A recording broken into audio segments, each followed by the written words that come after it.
Kai Sotto, totoong ginulat ang mundo sa kanyang unang game versus Korea na kung saan unstoppable ang ating manok. At kabayan Jalen Green, wala pa ring contract extension sa kanyang kupunan. Ano kaya ang ibig sabihin nito? Well, yan ang ating pag-uusapan in this video, pero bago yan ay meron muna tayong pag-giveaway. Hey, hey, hey! Attention mga kapatrol! Get ready for an epic giveaway. Once Express Info hits 150k subscribers, one lucky winner will win the incredible Oppo Reno 11F 5G smartphone. Here's how to join. Step 1. Subscribe to Express Info right now. Step 2. Like this video. Then step 3. Comment anything good and positive about our idol Kai Sotto. Super easy.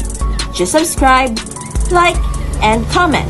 Kai Sotto, totoong ginulat ang mundo sa kanyang unang game versus Korea sa FIBA na kung saan naging unstoppable ang ating manok. And in this game, ay hindi lang sa basketball court bumida ang ating manok, kundi pati sa Twitter trend ay nag-number 1 rin si Kai.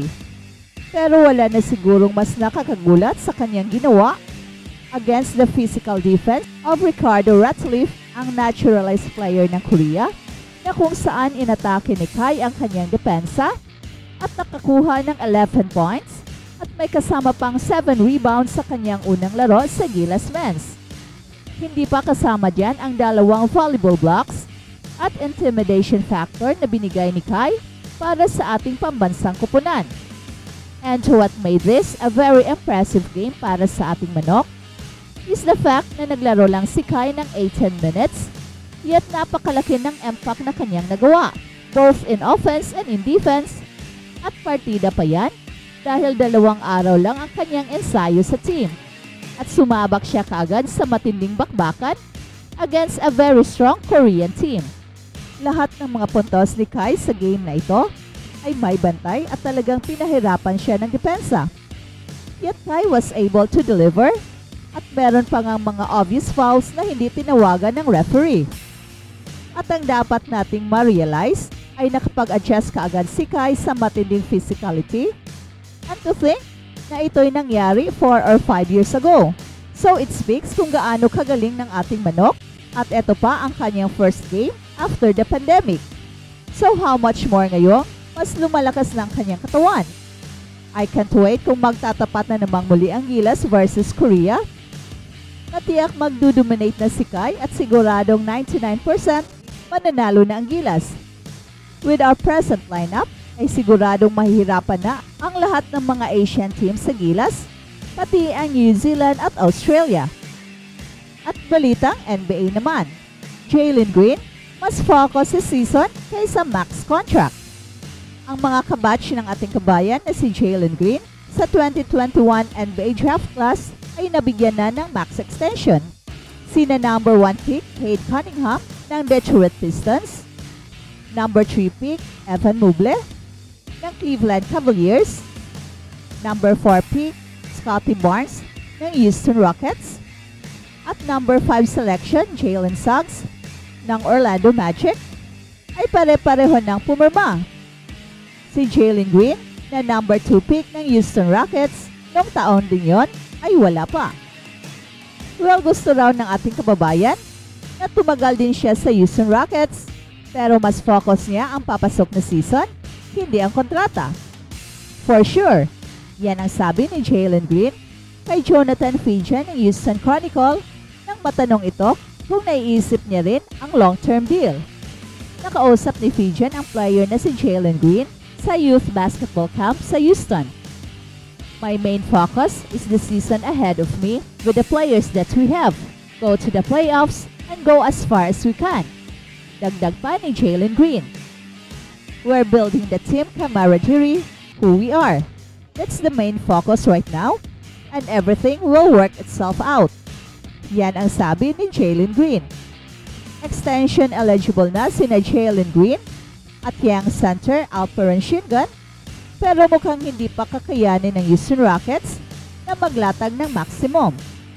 Maliban kina Jalen Green at Alperen Sengun, palaban din ang young talents ng Houston Rockets na sina Amen Thompson, Jabari Smith Jr., Reed Shepherd, Cam Whitmore at Tari Eason.